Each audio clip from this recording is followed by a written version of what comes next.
শবে কদরে আল্লাহ রাসূল সাল্লাল্লাহু তাআলা আলাইহি ওয়াসাল্লাম কোন দোয়াটি বেশি বেশি করে আমাদেরকে পড়ার জন্য বলেছেন?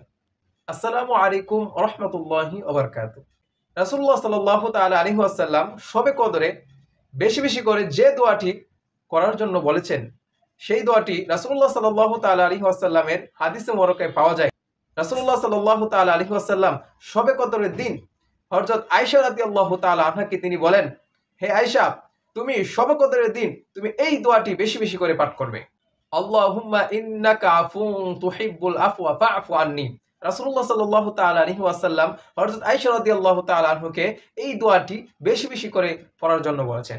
এই দোয়াটির অর্থ হচ্ছে, হে আল্লাহ, আপনি পরম ক্ষমাশীল, আপনি ক্ষমাকে বেশি ভালোবাসেন, দয়া করে আমাদের সকল গুনাহ খাতাগুলি মাফ করে দিন।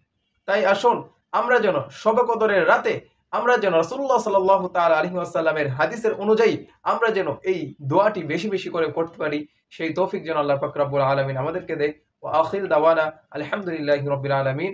আসসালামু আলাইকুম ওয়া রাহমাতুল্লাহি ওয়া বারাকাতুহু।